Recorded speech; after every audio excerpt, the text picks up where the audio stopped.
ഈശോ നേരത്തെ എന്താ പറഞ്ഞത്? സ്നേഹത്തിൻ്റെ ഇൻഡിക്കേറ്റർ അല്ലേ? സ്നേഹത്തിൻ്റെ ഒന്നാമത്തെ ഇൻഡിക്കേറ്റർ എന്താണ്? എന്ത് സംഭവിച്ചാലും നിത്യതയെക്കുറിച്ച് ചിന്തിക്കും, അയാൾക്ക് ദൈവസ്നേഹം ഉണ്ട്. രണ്ടാമത്തെ എന്നാൽ എന്നെ സ്നേഹിക്കുന്നവൻ എൻ്റെ കൽപ്പന പാലിക്കും. കൽപ്പന പാലിക്കുമ്പോഴെന്താണ്? കൽപ്പന എന്താണ് ശരിക്കും പറഞ്ഞാൽ? ഞാൻ നിങ്ങളെ സ്നേഹിച്ചതുപോലെ നിങ്ങളും അതാണ് പ്രശ്നം. നിങ്ങളും പരസ്പരം സ്നേഹിക്കാനല്ല പറഞ്ഞിരിക്കണത്. അത് മഹാത്മാഗാന്ധിക്കും പറയാം, അതിന് കുഴപ്പമൊന്നുമില്ല. വേറെ പ്രശ്നമുണ്ട്. ഞാൻ നിങ്ങളെ സ്നേഹിച്ചതുപോലെയാണ് പറഞ്ഞിരിക്കണത്.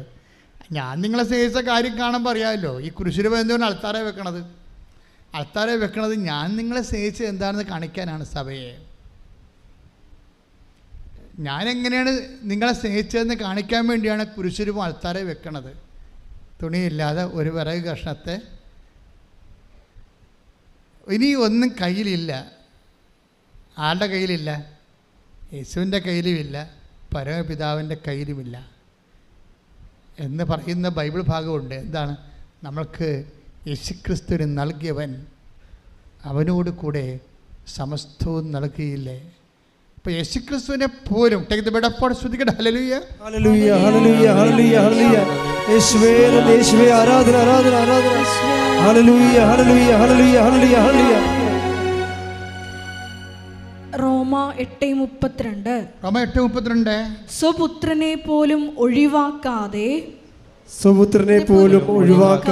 നമുക്കെല്ലാവർക്കും വേണ്ടി അവനെ ഏൽപ്പിച്ചു തന്നവൻ അവനോട് കൂടെ സമസ്തവും നമുക്ക് ദാനമായി നൽകാതിരിക്കുമോ? വല്ലാത്ത വൈബ്രന്റ് ആയിട്ടുള്ള വേർഡാണിത്. എന്താണ്? സ്വപുത്രനെ പോലും. ആ പോലും എന്നുള്ള വാക്കിനാണ് എക്സ്ട്രാ അനോയിൻറ്റിങ് ഉള്ളത്. എന്താണ്?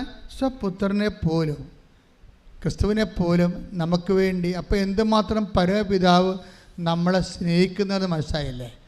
അതുകൊണ്ട് തന്നെ നമുക്ക് മനസ്സിലാക്കണം, നമ്മൾ ഒരിക്കലും നശിക്കാൻ, ഈശോയെപ്പോലും നമുക്ക് വേണ്ടി ഏൽപ്പിച്ചു തന്നവൻ നമ്മൾ ഒരിക്കലും നശിക്കാൻ ദൈവം ഒരിക്കലും ഇടവരുത്തത്തില്ല. ഏതെങ്കിലും വഴിയിലൂടെ നിന്നെ സ്നേഹിക്കുന്ന, നിനക്ക് വേണ്ടി സ്വന്തം പുത്രനെ ഏൽപ്പിച്ചു തന്നവൻ നിന്നെ വീണ്ടെടുക്കും. കൈയടിച്ച് കർത്താവ്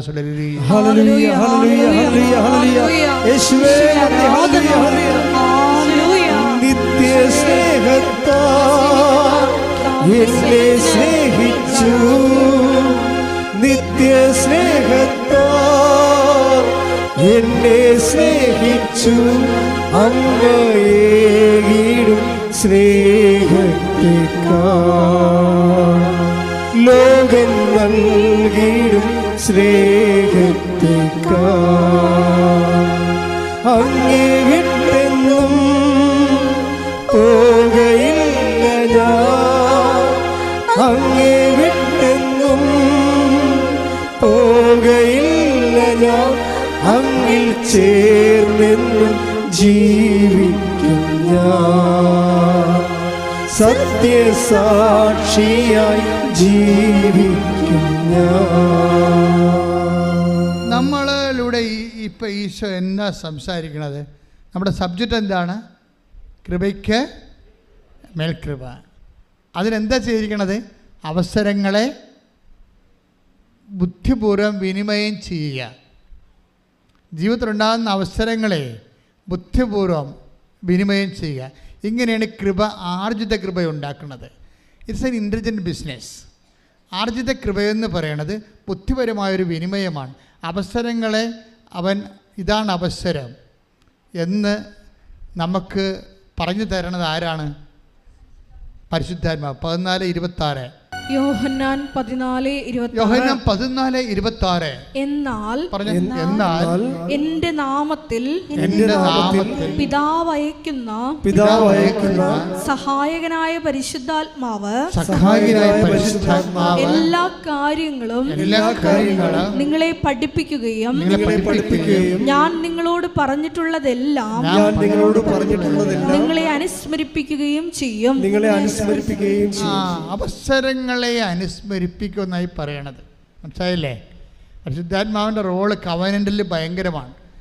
നിങ്ങൾ കവനൻ്റിലായിക്കഴിഞ്ഞാൽ എന്നെ സ്നേഹിക്കുന്നവൻ്റെ കൽപ്പന പാലിച്ചു കഴിഞ്ഞാൽ പരിശുദ്ധാത്മാവിനെ നിങ്ങൾക്ക് ലഭിക്കും. അതിൻ്റെ കണ്ടിന്യൂഷൻ എന്താണ്? ആ പരിശുദ്ധാത്മാവ് അവസരങ്ങളെ അനുസ്മരിപ്പിക്കും. ടാപ്പിംഗ് ടൈം പറയും, കൃപയുടെ ടാപ്പിംഗ് ടൈം പറയും. ഇപ്പോൾ ആ പെണ്ണുമ്പോൾ വഴക്കിട്ട് പോയില്ലേ? അതാ. അപ്പോൾ ഇവനോട് എന്താ പറഞ്ഞിരിക്കണത്? അവൻ്റെ അമ്മ പറഞ്ഞിരിക്കണത്, എന്നെപ്പോലും ഞാൻ ഇവിടെ ഇരിപ്പുണ്ടായിരുന്നു, എന്നോട് പോലും പറഞ്ഞിട്ടില്ല എന്ന് പറഞ്ഞാൽ അവളെ ഇനി വിളിക്കാൻ നീ പോകണ്ട, ഇവിടെ കൊണ്ടുവന്നാൽ ശരിയാകത്തില്ലെന്നാണ് അമ്മ പറയണത്. അവരെ തോട്ടുമുള്ളേ തൊഴിക്കുകയാണ്. കൂദാശയും അമ്മ കാര്യമൊന്നും അവർക്ക് പ്രശ്നമൊന്നുമല്ല. അവർ തോട്ടുമുള്ളി തൊഴിക്കുകയാണ്. എങ്ങനെ ഈ സാധനത്തെ വിഘടിച്ചിട്ട് അവളെ വീട്ടിൽ നിർത്താമെന്നാണ് ഈ പണ്ടാരം ചിന്തിച്ചുകൊണ്ടിരിക്കുന്നത്. ഈ സാധനത്തിനൊക്കെ ഇവരമ്മയാണെങ്കിലും നിങ്ങൾക്ക് കേൾക്കാൻ ബാധ്യസ്ഥമില്ല. എന്നെക്കാളുപരി സ്വന്തം മാതാവിനെ പിതാവിനെ സ്നേഹിക്കുന്നവൻ ഐ ഡോണ്ട് വാണ്ട്, എനിക്ക് ആവശ്യമില്ലെന്ന് കൈയടിച്ച് കർത്താവ്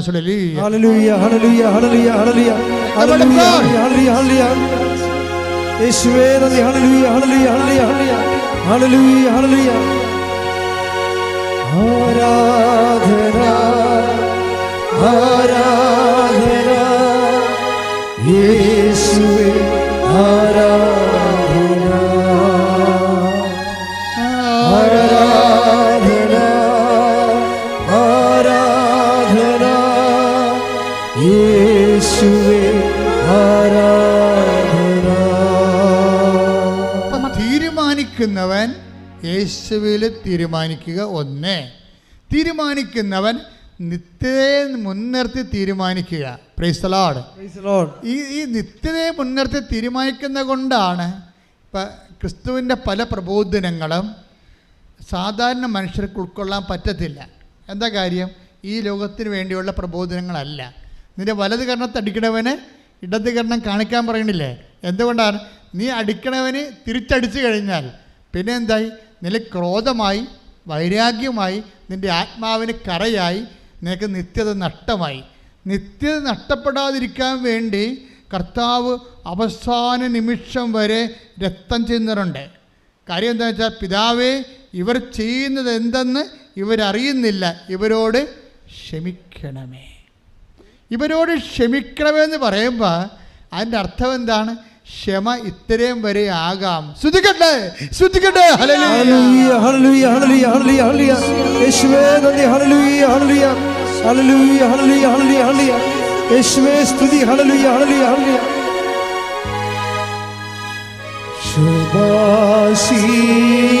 ശുഭാശീലനാമേ യേശുവേ, ശാന്തശീലനാമേ യേശുവേ. എൻ്റെ മക്കളെ, ഇതിൻ്റെ ഒരു വൈബ്രേഷൻ കണ്ടില്ലേ? ഇത് കർത്താവിൻ്റെ ഓരോ വചനങ്ങളും ലക്ഷ്യം വെക്കുന്നത് കൈച്ചൂണ്ടിയാണ്. വചനങ്ങളെല്ലാം നിത്യതയുടെ കൈച്ചൂണ്ടികളാണ്, കൈച്ചൂണ്ടികൾ. അതുകൊണ്ടാണ് വചനം, പ്രത്യേകിച്ച് വചനം കഠിനമാണെന്ന് കണ്ടാൽ ഓർക്കുക, അത് ഈ ലോകത്തിന് വേണ്ടിയുള്ള വചനമല്ല. സിമ്പിളായിട്ടുള്ള വചനമാണ് ഈ ലോകത്തിന് വേണ്ടിയുള്ളത്. ഇപ്പം ദിവ്യകൃപാനെക്കുറിച്ചുള്ള വചനം കഠിനമാണ്. എന്താ കാര്യം? ദിവ്യകൃപാന നിത്യതയുടെ ഭക്ഷണമാണ്. കൈയടിച്ച് ശ്രദ്ധിക്കട്ടെ.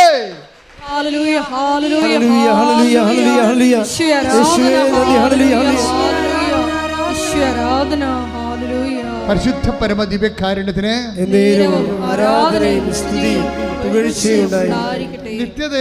നിത്യതയെക്കുറിച്ചാണ് ഞാൻ നിങ്ങളോട് പറയുന്നത്. ജീവിതത്തിൻ്റെ കഠിനമായ അനുഭവങ്ങളെ മാർദ്ദവമാക്കാൻ വേണ്ടി ക്രിസ്തുവിൻ്റെ നാമത്തിൽ ദൈവത്തിൻ്റെ സ്നേഹത്തോടെ അത് സ്വീകരിക്കാനാണ് എന്നിലൂടെ കർത്താവ് നിങ്ങളോട് അഭ്യർത്ഥിക്കുന്നത്. എന്തിനു വേണ്ടിയാണത്? നിത്യതയെ ഉദ്ദേശിക്കുന്നതാണത്. എന്തുകൊണ്ടാണ് അങ്ങനെ സംഭവിക്കുന്നത്? അതായത് നിത്യതയെ നിങ്ങളെ സ്നേഹിക്കാൻ ആദ്യം തീരുമാനിച്ചാൽ ബാക്കിയെല്ലാം എളുപ്പമാകും. നിങ്ങൾ നിത്യതയെ ഒരു ജീവിത ലക്ഷ്യമായിട്ട് കണ്ടാൽ ബാക്കിയെല്ലാം എളുപ്പമാകും. മനുഷ്യൻ്റെ ഇവിടുത്തെ ഭാരം എന്താണ്? നിത്യതയെ അവൻ അവഗണിക്കുന്നതാണ് മറ്റതെല്ലാം ഭാരമായി മാറണം. നമുക്ക് നിത്യതയെ അവഗണിക്കുന്നതാണ് ജീവിതത്തിൻ്റെ എല്ലാ പ്രശ്നങ്ങളും ഭാരമായി മാറണത്. കർത്താവിന് എന്താ കുരിശ് ഭാരമായി മാറാതിരുന്നത്? അത് നിത്യതയ്ക്ക് വേണ്ടിയാണെന്ന് ഈശോയ്ക്ക് ആന്തരിക ബോധ്യമുണ്ടായിരുന്നു. അത് പിതാവിനോട് സ്നേഹം ചെയ്തുകൊണ്ട് ഈശോയ്ക്ക് ആന്തരിക അഭിഷേകം ഉണ്ടായിരുന്നു. അതുകൊണ്ടാണ് ഐസയ പറയണത് എന്താണ്, അവൻ സഹനദാസൻ, അവൻ പീഡിപ്പിക്കപ്പെട്ടപ്പോൾ അവൻ്റെ തലമുറയിലെ ആ രക്തത്തിൽ ചവിട്ടി ആ രക്തത്തിൽ നിന്ന് പിറക്കാൻ പോകുന്ന ഒരു തലമുറയെ ഓർത്തുകൊണ്ട് അവന് ഹൃദയ സന്തോഷമുണ്ടായെന്ന്. ദാറ്റ് മീൻസ് ഈശോ കുരിശെടുത്തത് അഭിഷേകത്തിലാണെന്ന് അർത്ഥം. ഐസയ 53 ശ്രുതികയുടെ ഹല്ലേലൂയ. ഐസയ 53:10. ഐസയ 53:10. അവിടുന്നാണ് അവനെ ക്ലേശങ്ങൾക്ക് വിട്ടുകൊടുത്തത്. ഈ ബോധം എപ്പോഴും ഉണ്ടാകണം. എന്താണ്? അവിടുന്നാണ് അവനെ ക്ലേശങ്ങൾക്ക് വിട്ടുകൊടുത്തത്. ഒരു ക്ലേശം വരുമ്പോൾ ഉടനെ നമ്മുടെ മനസ്സിൽ ഓട്ടോമാറ്റിക്കായിട്ട് പരിശുദ്ധാത്മാവ് ഉണ്ടെങ്കിൽ 14:26 വെച്ചുകൊണ്ട് പരിശുദ്ധാത്മ വരും. ഇത് നിങ്ങളുടെ വീട്ടുകാരോ അയൽവാസികളോ കൂട്ടുകാരോ ഉണ്ടാക്കിയ പാരപണിയൊന്നുമല്ല. നിങ്ങൾക്ക് ഈ ക്ലേശം വന്നിരിക്കുന്നത് അവിടെ നിന്നാണ് നിങ്ങളെ ക്ലേശങ്ങൾക്ക് ക്രിസ്തുവിനെ പോലെ വിട്ടുകൊടുത്തിരിക്കുന്നത്. കാരണം നിങ്ങളെ കൃപയ്ക്കുമേൽ കൃപയ്ക്കായ ദൈവം ക്രിസ്തുവിനെ പോലെ വിളിച്ചിരിക്കുന്നു. അത് ആര് പറഞ്ഞു തരേണ്ടതാണ്? പരിശുദ്ധാത്മാവ് പറഞ്ഞു തരേണ്ടതാണ്. ഈ പരിശുദ്ധാത്മാവിൻ്റെ വോൾട്ടേജ് ഷോർട്ടായി വരുമ്പോഴാണ് ഇതെല്ലാം ഭാരമായിട്ട് പിടിക്കണം നമ്മളെ എല്ലാം. നമ്മൾ പറയാം അവിടെ നിന്നല്ല, ഇത് അവൾ കാണിച്ചതാണ്, ഇവർ കാണിച്ചതാണ്, ഓഫീസിൽ കാണിച്ചതാണ്, പാർട്ടിക്കാർ ചെയ്തതാണ്. ഇങ്ങനെ കുറേ നമ്മൾ എന്തുകൊണ്ടാണ്, അതായത് നമ്മുടെ എല്ലാ ഭാരങ്ങൾക്കും ഉത്തരവാദി മാപ്പ് സാക്ഷികളെയും നിങ്ങൾ അന്വേഷിക്കണമെങ്കിൽ ഓർക്കുക, ആ മാപ്പ് സാക്ഷികൾ ആ പ്രേസങ്ങളെല്ലാം ക്രിസ്തുവിൻ്റെ അക്കൗണ്ടിലേക്ക് കാര്യം ഓവർ ചെയ്ത് കഴിഞ്ഞാൽ വിഷയം അവിടെ വെച്ച് തീരുകയാണ്. നിങ്ങൾക്ക് ലഭിക്കണ എന്താണ്? നിത്യതയും ക്രിസ്തുവിനെയും കൈയടിച്ച്